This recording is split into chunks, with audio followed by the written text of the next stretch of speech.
I have dreamed of giving a TED Talk ever since I saw my very first one, Simon Sinek's Start With Why.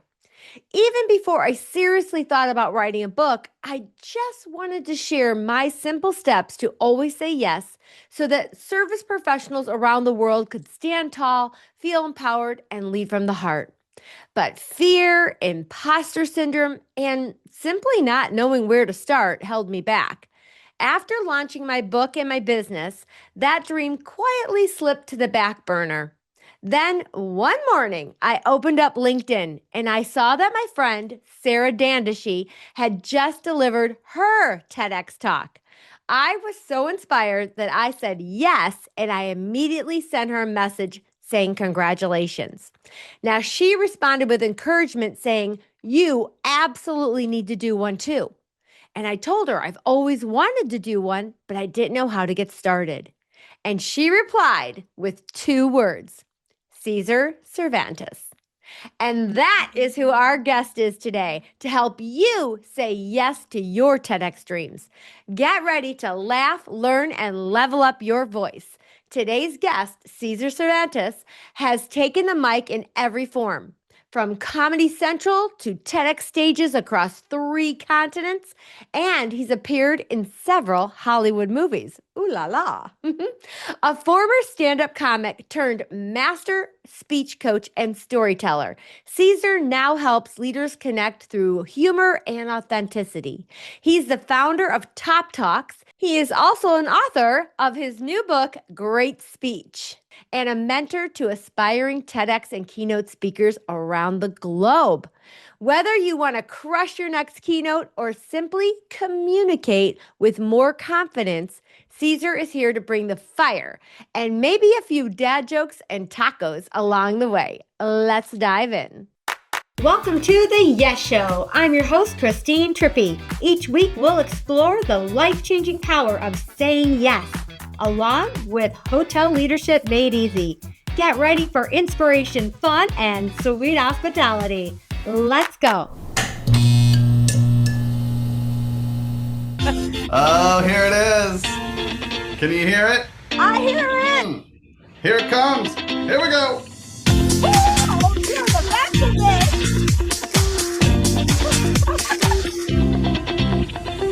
Yes.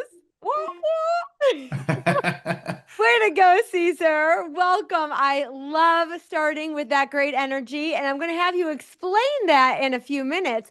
But first, I want to start off with that big yes that you gave. You said yes to moving from stand-up comedy and stages all over the world to becoming a speech coach. So tell us, what was the moment that you realized that it was about helping others speak that was your calling? That's right. I mean, I was a professional comedian for more than a decade, and I was living in LA. I was acting. I was doing all kinds of stuff, getting to travel and everything. And I just sort of found myself not in love with that relationship anymore with the audience, and I felt kind of I guess blocked or like stymied by the medium of stand up. I wanted to connect with people on a deeper level. I wanted to say more. I wanted to give more. And to me, it just felt like I couldn't do that in that form. So I went back to grad school. I studied creative writing, and I actually ended up teaching at a college. I was an administrator. Oh, I taught in the theater department. And it was sort of a full circle moment for me. I created a course where I help people create an original 5 minutes of stand-up comedy. And the students, it was wildly popular, and there was a wait list. And that ended up expanding into the community. And I created a community class so that everybody could access it. And at the end of the class, we would have a performance, and those performances, those shows sold out for 3 years. And wow. so something happened, but here's the thing. I created the rule that it had to be real. It had to be from your real life. You had to want to like say something, right? Okay. And so inadvertently, I created what I felt like I couldn't do, which was connect and say something through stand-up comedy. And that led to my first keynote where it was about connecting with others and leadership skills using humor. And Oh, from there, my business grew. I was invited to coach at multiple TEDx events, and that's how it all started. Pretty wild. that that is so wild. I love it. Now, tell us why you say yes to always dancing before your coaching calls.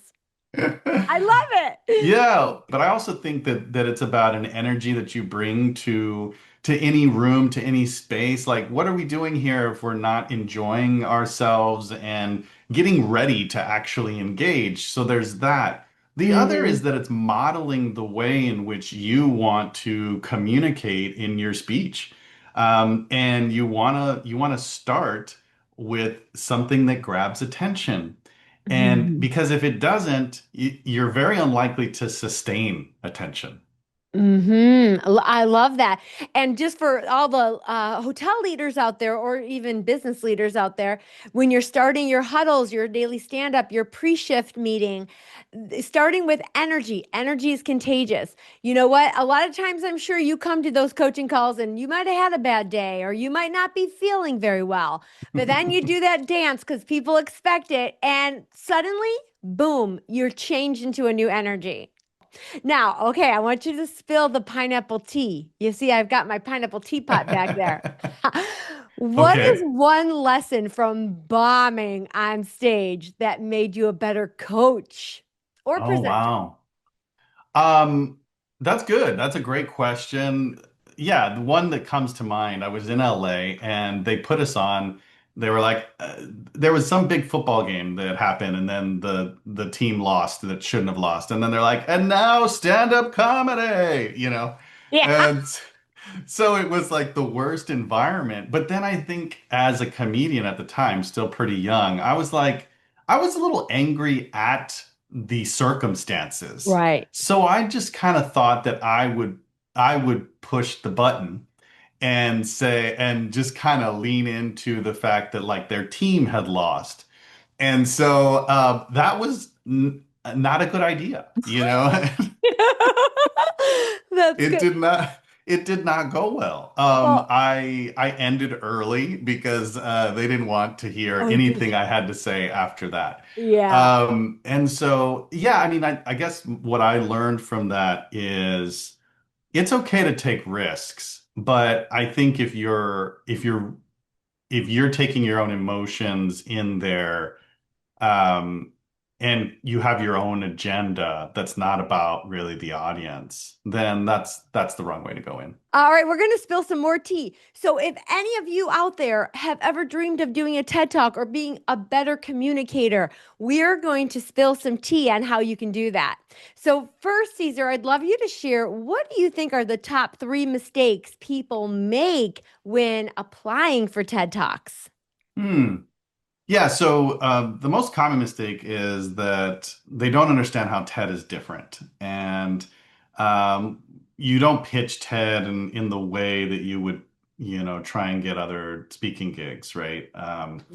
In part because they're not looking necessarily for professional speakers or just, an inspirational, motivational talk. What they really want to see is that it's an idea from someone who has a particular expertise.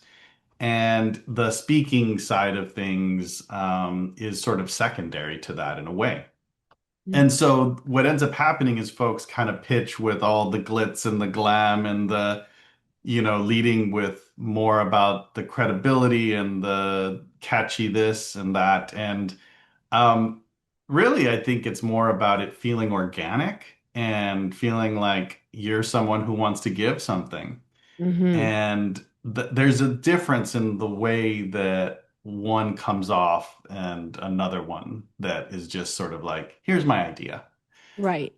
So that's the first. I would say the second is probably um, leading more just with personal story and some kind of adversity and overcoming adversity. Mm-hmm. It's okay to have that as part of your story, especially if it's true and authentic to you. but it's not the idea. The idea is what problem do you want to help people solve? And if your answer is that, well, I want to show them how they can overcome adversity like I did, it's not really what TED is looking for. So you have to find a way to communicate it in more of an idea form. Mm-hmm. The third, I would say, is that folks think that if they just kind of pester the organizer or kind of look for a workaround that'll work, you know. And it's more of an agitator than it is helpful, is what I've seen. I've been on the other side where I've helped organize events, I've helped curate events, I've literally read thousands of applications Really? and I've seen the communication that comes through. And what I would say is follow the directions, put your best foot forward, Right. and just keep applying and submitting the Mm-hmm. idea that you believe in.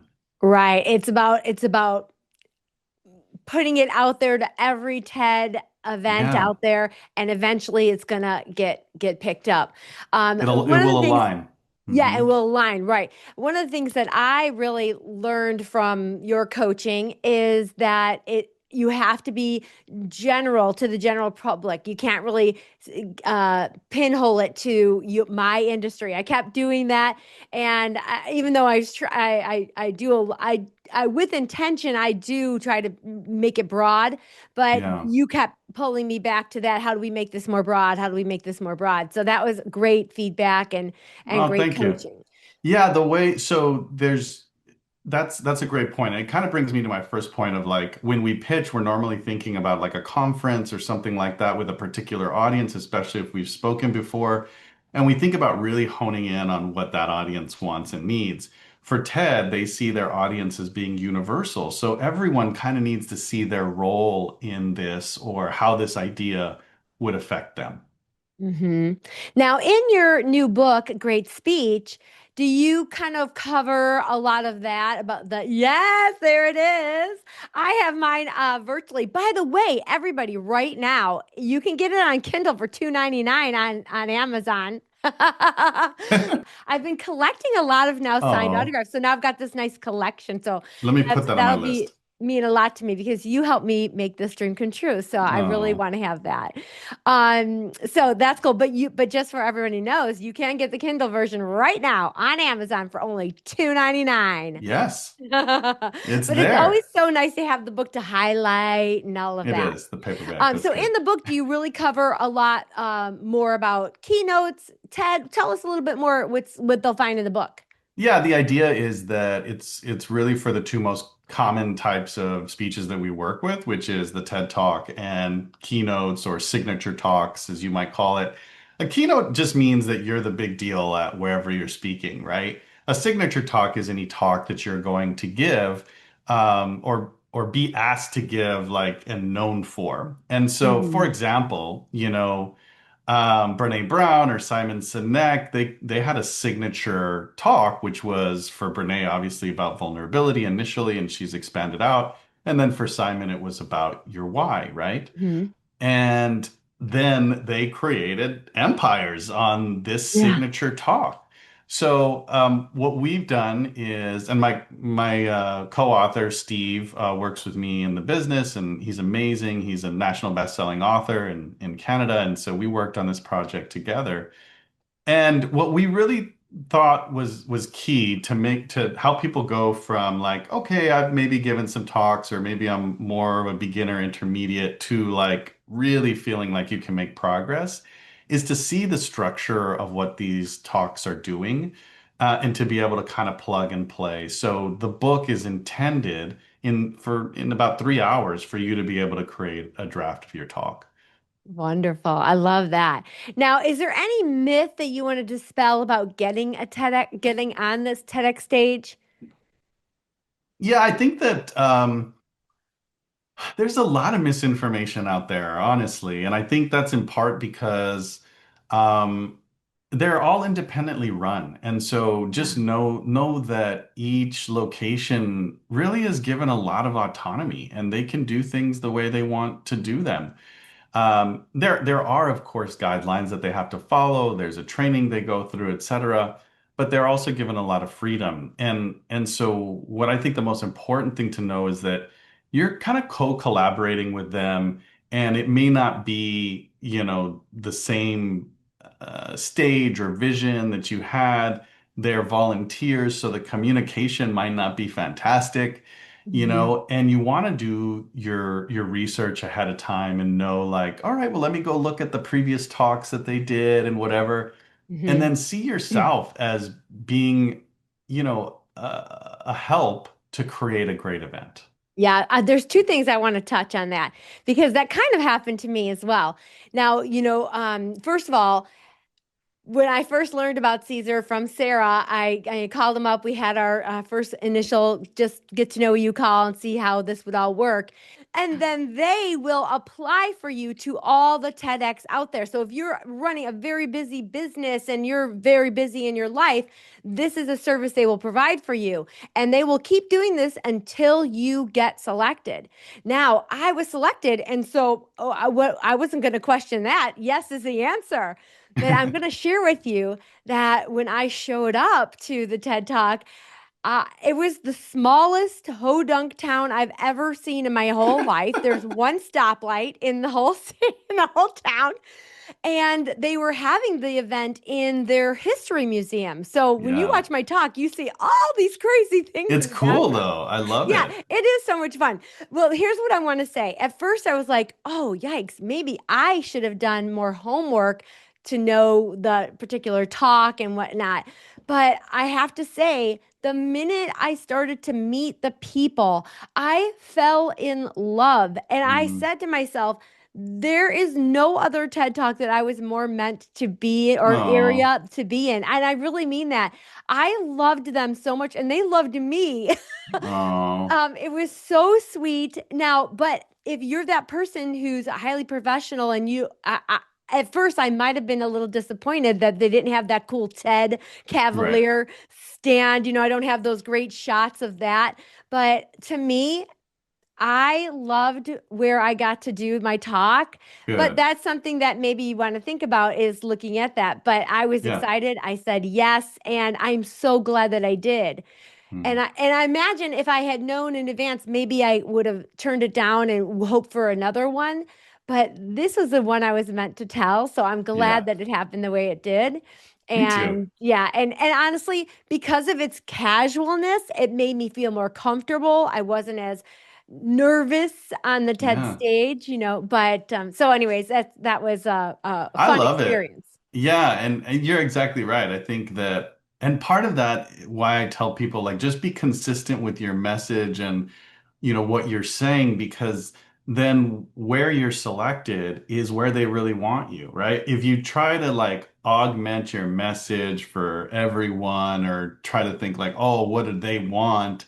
Not only will it kind of water down what you're saying, but I think the excitement that you sort of found each other is diminished, Yes. right? So yeah, I'm so glad it worked out that way, Christy. Yes, and I have to tell you this too. The theme of the TED Talk or their TED event Hmm. was what got you here won't get you there. Mm. And I literally gives me goosebumps right now because that is it. The whole reason I wanted to do the TED Talk because what got me to this point isn't going to Yeah. get me to the next point, and I needed to get uncomfortable again. And boy, did Mm. that TED Talk make me uncomfortable.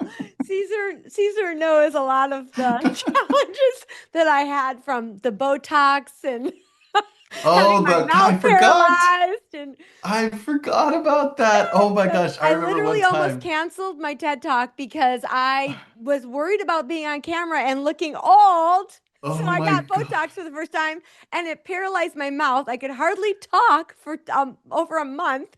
And I thought I was going to have to cancel. It was so wild because you smile all the time and Yes. you couldn't tell unless you smiled, right? But I But couldn't it's talk like, if I was smiling. Right. oh, I that's what had it to was. talk more like this. If you listen to the earlier podcasts, you can see it. It Oh, was that's a wild. nightmare. It was a nightmare. All right, so Caesar, let's really spill the tea. Can you walk us through the structure of a powerful talk that makes curators say yes and audiences watch your talk and share it with everyone? Oh, you mean the great speech blueprint? Is that what you're talking Yes, about? exactly that. Oh, good timing. Yeah, I could go through it quickly. Like, obviously, the book and the blueprint that we provide will give you more detail, but the structure goes like this. You want to start by grabbing attention, and that is usually with a quick story, a question, or a startling statement, or some combination of these three. You can be creative. Can Then you share what do you mean by a startling statement? a startling statement would be Oh, like, startling statement. yeah, maybe like a statistic that we didn't know, for example. Right. Okay. Or it would be like a very bold claim. Or even to say like the first sentence could be the problem, Oh, and it could be a startling problem. got And so it. you Okay. just want to like create a Hook. surge right away. Yeah, hook. Like, oh, I'm Yeah. interested. Yep. Love it. Okay, So next. we grab attention, and whatever we share there should move us to the problem if it's not the problem itself. And then there needs to be a clear problem statement. And it needs to be like you can't miss it, right? It's like Mhm. these big flashing lights that are like, the problem is, Is, yes. and Don't. it needs to be that clear. Mhm. Because if there's no problem, there's no interest. And if it's not clear, then we're not with you. And what you want is for it, in many ways, to build some common ground, for people to be nodding their heads and going, yes. Mhm. Um, and then what you want to do from the problem is give us your through line, which the through line isn't always followed by the problem, but it often is, and it tells us where we're going. A through line is essentially the one sentence version of your talk that moves us from where we are to where we could be. Mhm. Can you give an And example of that? yeah, so like Brene Brown's talk Mhm. would be something like, we need to stop running away from vulnerability and we need to start leaning into it, right? Right. That's your Um, through line. yes. Yeah, so Mhm. it's like the one sentence that you want people to go like, got it. I understand Mhm. what this talk is about. It's what they would share at the end of your talk if somebody was like, "Oh, I missed Christine's talk. What was it about?" You want that to be on the tip of their tongue. Right. So for mine, it's how to turn no into yes in 4 steps. Boom. Yeah, yes. You would want that. That's your title, and sometimes the title can be the through line. But try it like this, Christine. Let's try yours. Yes. Okay. We need to stop doing X, and we need to start doing Y. What would your talk be in that form? Well, I would just I just put we need to stop saying no and start saying yes. But I mean, that's one form of it for sure. Yeah, yes. love it. Okay, once we've established the problem, and then the through line, we usually then build the problem a little further, agitate it. We answer the question, why now? Why is this urgent? Why Hmm. me? Why am I the person to deliver it? And then that leads us into the solution, because once we've properly built the problem and people are really going like, oh my gosh, like, yes, how do we solve this thing? Hmm. That's when you open us up to the solution. Then the solution, what follows from the solution is your OMG moment. This is Yeah. typically your second primary story, where it's often a hero story where you might lift up somebody else that isn't you, that maybe inspired you in this work, or is the living embodiment of your through your message. Hmm. And it often links back to the beginning where you started, but it reveals something new, something where we go, ah, I understand why I needed everything before for us to arrive at this moment. It Yes. should feel like we're emotionally now connected. And that brings us to the last part of the blueprint, which is the call to action. Hmm. And it's very typical in a TED Talk for there to be a just a clear statement like, here's what I want you to go and do now. Here's my Hmm. call to action for you. And it's often something tangible, something that we can, like the first step. Hmm. Or it could just be a call to start asking different questions or to start thinking differently Hmm. about the problem. Yes, Just love that. And I love how you mentioned that in a keynote, you want to have your call to action, then your OMG story, and right, then the TED Talk. It's just a little right. reverse. Yeah, love that. Yeah, because in a keynote, you're often inviting people to actually, get your book or to sign up for the email list or here's my retreat that's coming up. In a TED Talk, you don't have that kind of tangible thing, and you don't want to close on something that's impersonal Right. or that feels like, more like a salesy or pitchy kind of thing Hmm. and on the emotional story. Yes, yes. Now, for you, like for example, when Sarah gave me your name and said, "This is how I did it," and Caesar helps you so much, you have two main offerings. Is that right? A group Yeah. coaching and then one-on-one coaching. Tell everybody a little bit how what you would do for them. Well, we've got, there's two tracks. So it could be your keynote, where we're going to help you create your keynote and also land speaking gigs. And then we've got the TEDx side of things where we're going to do the same thing. We're going to help you land it, and then we're going to help you create the talk. There are a couple of options in each where one's kind of more done for you, and the other is more, some of it's done for you, and then some of it's done in our community. No matter which one you pick, you get our community, and you get to Hmm. work with me one on one. So it's just a matter of how much you want done for you versus how much you want to do on your own. Yeah, love that. And how much time you have to dedicate to it. If you're Exactly. doing it more on your own, that's going to be you applying to all of them. Caesar also provides you with the list of all the TED Talks in the world. That's So, right. of course, it makes it so much easier to actually get it done. Literally, I've thought about this for decades, and I think I joined with you. Maybe it was October of last year. I secured my talk by February, and now I just delivered it in May. Oh my God.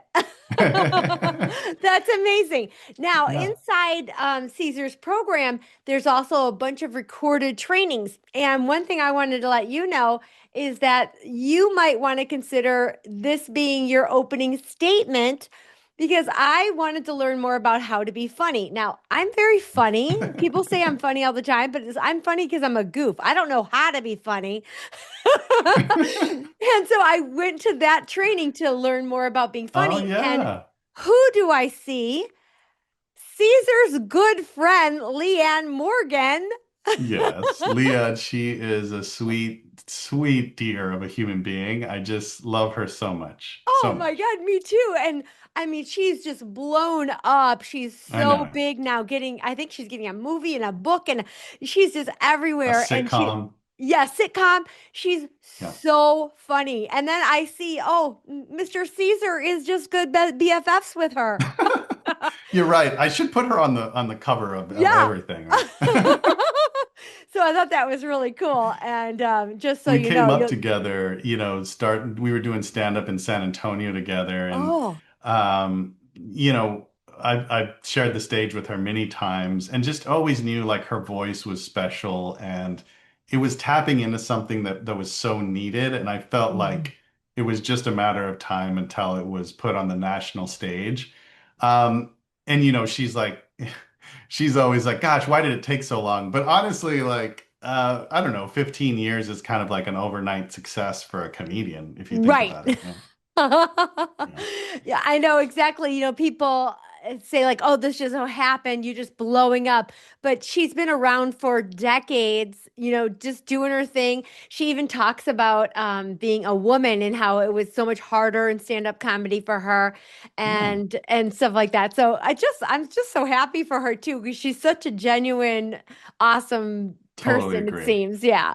A hundred So percent. yeah, especially from that video that you have, their conversation with her. It was so Yeah, great. so you guys should just join up if only to experience Leanne Morgan. Yes. And I love that.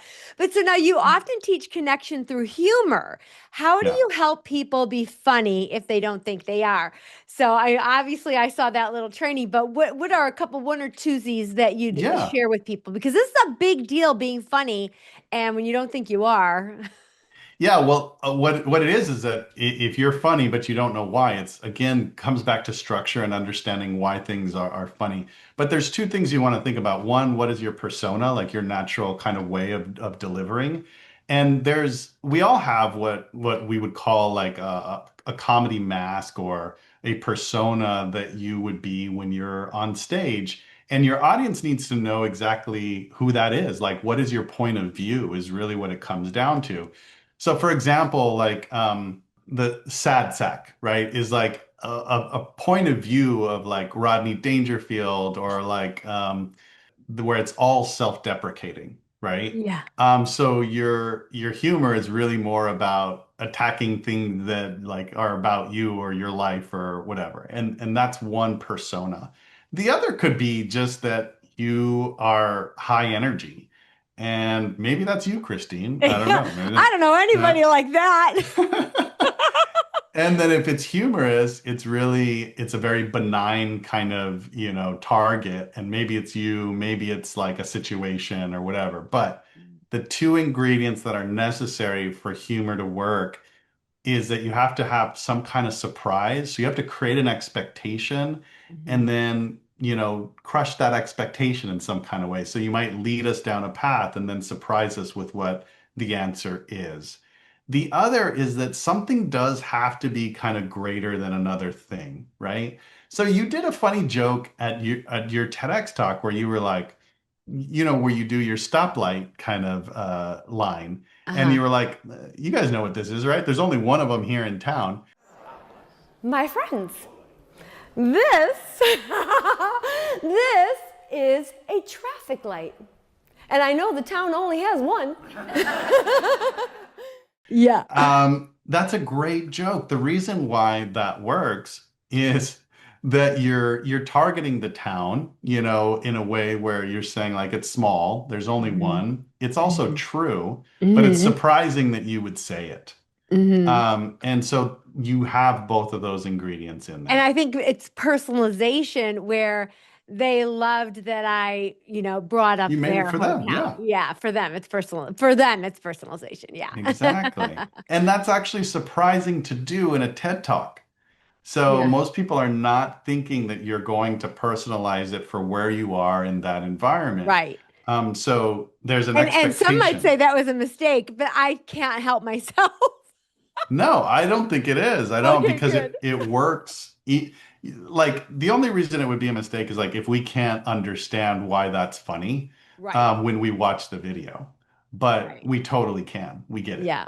Yeah, love it. I love this one. So I saw this one gal at this one seminar, and I do this. I've often caught myself saying this when I was listening to her. Like I'll be telling people anybody can do what I've done. And I'm like, I'm not special. And one of the things she says, am I special? No. Am I amazing? Probably. Because you're expecting her to say Yeah. no, but then she says probably, and then everybody just laughed. So that Yeah, was that's I funny. think, a perfect example of that That's great. unexpected humor. Hmm. That's Yeah, great. yeah, I Yeah. loved that. Surprise and some sense of like something being greater than another thing is what it takes to create humor. Yes, I love that. The surprise and something being greater. Say that again. Well, for example, like if you're doing something self-deprecating where you're the target of the joke, the audience is superior to you, right? Yes. Okay. I follow that line. Yes. And Okay. then your joke about the town only having one stoplight, it's sort of like bigger towns are superior to smaller towns, right? Or Hmm. cities or big cities or whatever. And Right. that's where that's built in. Totally got it. Yes, love it. Now, what if somebody wanted to go down this journey and they were going to do it on their own? What would you say is their first step to being on the TED stage? What would you say their step number one would be? I think the first thing you want to do is research and learn about TED and what they're about, and go to their website, read all the Q&As, understand who they are, what their mission is. Hmm. And then what you want to do is start looking in your own community and see what's nearby. You want to go attend a talk and see what you love, what you don't, kind of where you fit in it. And then what you want to do is start applying. And you're going to Hmm. get better at applying once you have all of this under your belt and understand it. And once you land the talk, then you want to create something powerful and transformational that helps other people, that solves a problem. And that's really what it comes down to. I think in all things, like, is if you're genuinely giving and you are helping other people grow, you'll never be short of people who want to be around you and work with you. Yes, I love that. Leading from the heart. I love it. Mhm. Now, for our audience who isn't looking for the stage, but they want to be more effective communicator, what's a small shift someone can make today instantly to become more compelling in their Mm. communication? Yeah, so there's two ways I could go with this. The first is just to say that the biggest thing often is structure, that because people don't actually introduce a problem or grab attention, that they lose the impact that they could have. And they don't understand how to structure something so that people are engaged. That's the first. In terms Okay. of your delivery, though, the one thing that I will say that can easily kind of, boost you up 25% is that often when we get into a situation where we're speaking publicly, we start to assume like a persona that isn't our own. And meaning like, well, I'm very serious now, or I'm giving a TED talk, and then therefore it must look like this. And the minute we think that it has to look a certain way that isn't how we would do it, we lose that authenticity and connection that we might have had with the audience. It doesn't mean that we don't consider it, Hmm. but what should lead is who you naturally are and how you naturally communicate. Hmm. One more tool. Love this. Give it When to us we're all. when we're up there and we're delivering and we have an idea of, whether we've got notes or slides or a script or whatever, uh, we often end up sounding like it's material that's being delivered instead of a conversation. And so what you want to think about is how you sound when you're just talking to your friend. And what you'll end up seeing is that when we have a script or when we have notes and we think we need to cover it like verbatim, we start to fall flat and the pace and the pitch of our voice goes like this. When in natural conversation, there's variation and then Mm. pause and then variation and then pause. It's a song. And so Hmm. listen to yourself how you sound when you're telling a story you've told 100 times that you love. Hmm. Go listen to that voice and make sure that's the voice that's coming out when you speak. Yes, I love that. That's a great tip. That's a great piece of advice. One piece of advice I received recently was you should watch yourself in three ways after recording. One was with no sound. Mm-hmm. One was listening into it without watching, and one was in fast forward. Mm. And so many things pop out at you. And so Yeah. I was doing that a little bit with the TED Talk, and I'm discovering things. Yeah, there's always going to be things that you can tweak, Christine, Yes, and yes. but video is a really great way to do that because you often are able to see things from better from the outside as Hmm. opposed to when you're delivering. What I'd also say is just be in community with others who are doing the same thing because then you'll be exposed to more of it and you'll start seeing the patterns and understanding what great communicators are doing. The Hmm. best way to learn is to be immersed in it while you're learning. Yes, yes. And be an avid watcher, I guess, just watching the people around you, what you Yeah, like and what you don't like, what compels you and what exactly. doesn't. All right, so now let me ask you a couple fun things. Or Okay. what's one thing I didn't ask you that somebody out there who really wants to do a TED Talk wishing I had asked? Anything you can think of? Um, well, here's a good question to ask, but maybe the wrong question to ask. Okay. And that and that is what kinds of talks are more likely to get selected than others? Ooh, okay. The first thing I would say is that that's probably the wrong question because you should be asking, what's my primary credibility and what's the message that's on my heart to share? Mm-hmm. However, it is interesting to know what's out there and if you can lean in certain directions that might be part of your credibility that you're not thinking of. Mm-hmm. One thing that TED doesn't have enough of is, often tech-related talks. And there's a lot of AI talks out there, but if there's some other kind of tech-related thing that you do that you think is boring or nobody cares about, it's actually in their wheelhouse and they need more of those. And Ah, so that's come good. out of the woodwork, people. Yes, you're interesting. That's right. And I just want to double down on saying like a lot of times our primary credibility, we're tired of, that we did it for 20, 30 years and we think it's not as interesting because we've been in it for so long. But that's a mistake.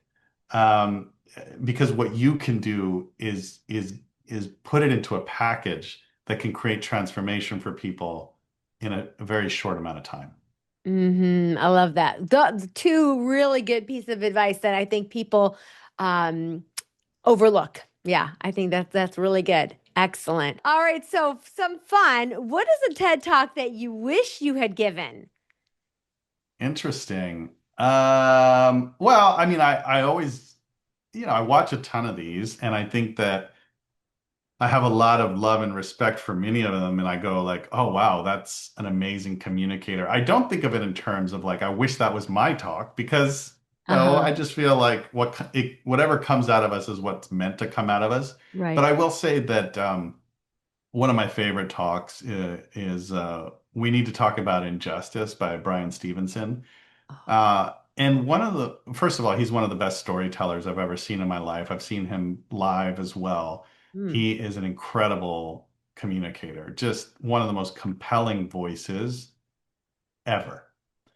Uh, the smartest thing he does in this talk is, aside from it being like his life's work, he also understands that racial injustice is a polarizing topic. And so what he does is he creates common ground by creating a talk about identity. And the Mm. problem is that when we create a certain kind of identity, it can either move us in ways that we never thought were possible and create beautiful things, Mm-hmm. or it can also create the kinds of things that are the worst part of human beings, Mm-hmm. right? They can create atrocities that shouldn't be possible. Mm-hmm. But identity, who we are, and the narratives we create is what makes those things possible. So Mm. the question becomes, what kind of identity do you want to create? Love that. What was his last name again? Stephen what?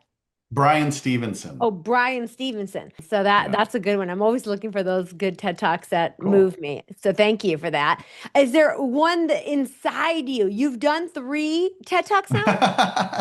Yes. You're So is there, saying like, oh, yeah. oh, for me personally, Yeah, is like, there is one there that you one? haven't done that's inside you? You're gonna get there one day or you haven't done it yet? I have one that I'm working on that I'm noodling, but I'd rather not share it yet because Okay, I it's get it. like Yeah. But it's good to know you're noodling. yes. Now, tell us about the you were in three different continents, right? Delivering Yeah. TED Talks. So Coaching. tell us what do you think is universal about our messages Yeah. from your experience from that worldwide experience? Yeah, what I would say is that the talks that really resonate, that move people, have two things in common. One is that they're timely. They Mhm. speak to a need that is sort of in the collective consciousness. Mm-hmm. And the other is that they say something about the human condition, which is to say that there's a commonality between us of the things we struggle with and the things that we love and enjoy, the way that we connect, the way that we don't, Mm-hmm. and the pain and joy in between all of those things. Mm-hmm. Love that. And it's so true. Oh my gosh. What a great experience from being able to have those different perspectives too. I'll share with you one thing. One time I was teaching a lot of international people from Sweden and Ireland and areas like that. Yes is the answer. And when I told them, I said, a great way to begin building your muscle is to say, "Oh, thanks for asking."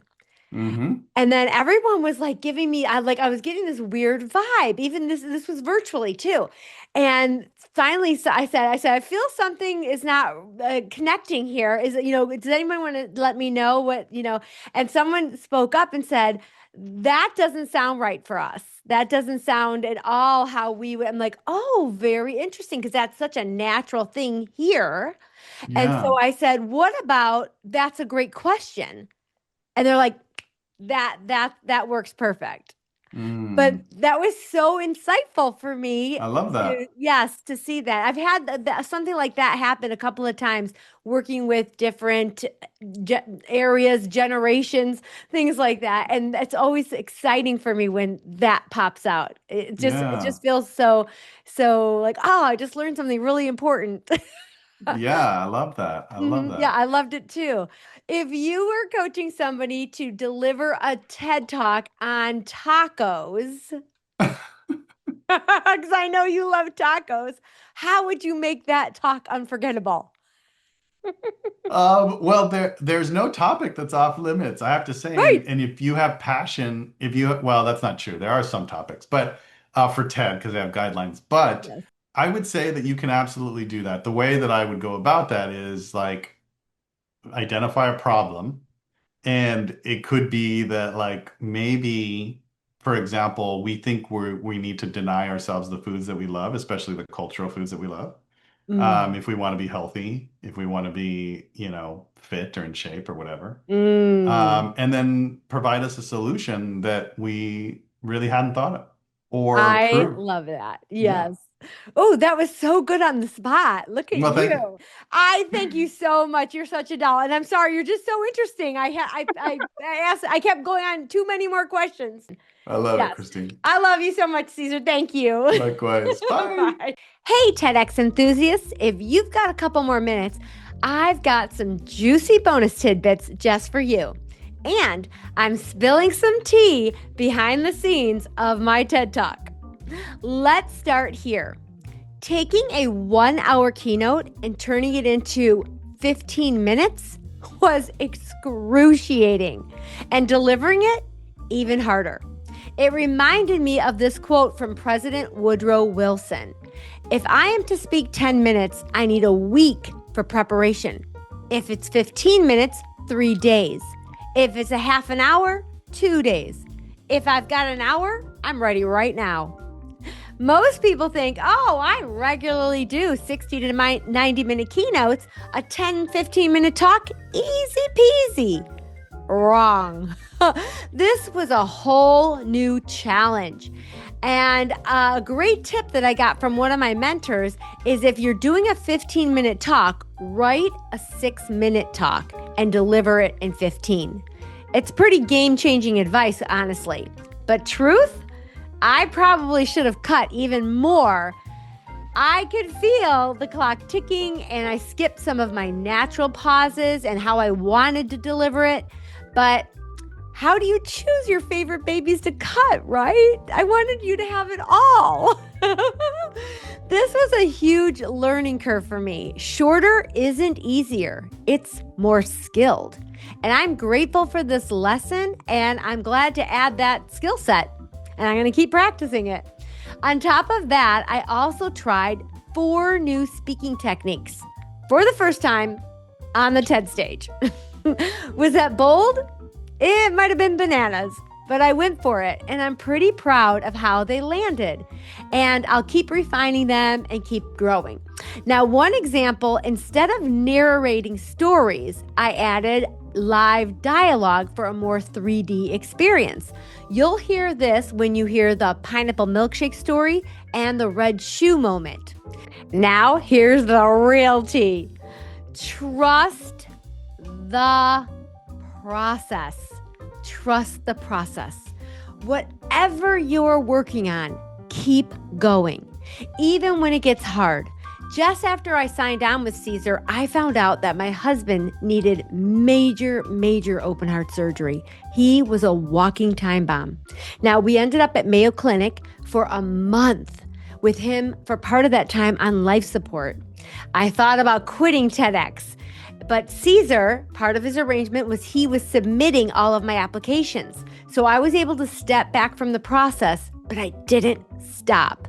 Then, you heard me talk about it in the show. I tried Botox for the first time and I could barely speak. My mouth was partially paralyzed and I thought I'm going to have to drop out again.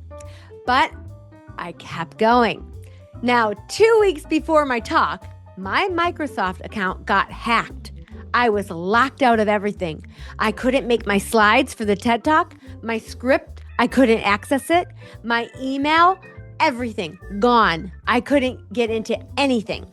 And I thought for sure, this was it. Like the universe is telling me not to do this. It was my final sign to stop. But I kept going. And now I can say I did it. I earned it. And if I'm honest, part of me was probably looking for a way out because TEDx is hard. It's incredibly vulnerable to put yourself out there like this. Now, I always wanted to say I've done a TEDx talk, but I didn't necessarily want to do one. But here is what I now know. Even if it's not perfect, you can be proud that you showed up, that you stood tall, you wore your crown, and made a difference. Sure, I watched the video and I think, I wish I had done this or said that better. But then I get a message from someone who said, that story made me cry and it reminded me of why I do what I do. And that's it. That's what matters. And now for the juiciest tea of all. For the first time ever, I want you to know, on stage, with it being recorded for TEDx, first time, I completely blanked out. It's like I blacked out mid-speech. Yep, on the TED stage. I had no idea where I was or what line came next. For a split second, I was completely lost. And I remember thinking, oh my God, what am I going to do? But you know what? I kept going. I recovered and no one even noticed. Watch it. The link is in the show notes. See if you can spot the moment I blacked out. The worst happened. That was the worst thing that I could think of that could happen. And it still worked out. So I want to remind you, if you've never heard this before, or if you've heard it before, I'll remind you what Brené Brown says. If you are not in the arena, getting your ass kicked on occasion, I am not interested or open to your feedback. There are plenty of cheap seats filled with people who will never be brave enough with their lives, but will spend their energy judging those who dare greatly. Right? Do you have goosebumps? So whatever you're working on, keep showing up, keep daring greatly, keep saying yes to what scares the hell out of you. Soon, you'll be able to look back and see how far you've come. Thank you so much, Wise Pineapples, for watching, for sharing, for cheering me on. I'm cheering you on too. That's why I'm here. I have a big, audacious goal to share Yesitality with 1 million people to ignite a movement of kindness, empowerment, and saying yes to what matters. And I couldn't do it without you. I'm so grateful for every view, every share, every comment. Together, we are changing the world, one yes at a time. Let's keep it going. All right, and I also want to give a quick shout out to Miss Lisa Brady out there. She is a regular of the Yes Show, and I cannot tell you how much I love getting your messages about the show. Thank you so much for tuning in, and I'd love to hear from all of you too. Send me a DM, send me an email. I'd love to hear from you. Bye, everyone. I'll see you next week. Same time, same place. I love yous. That's a wrap for today's show. Say yes to taking action and changing the world one yes at a time. And oh, my friend, will you say yes to review, like, and subscribe? The more yeses you give, the more juicy goodness I can bring to all of you wise pineapples. Cool or cool?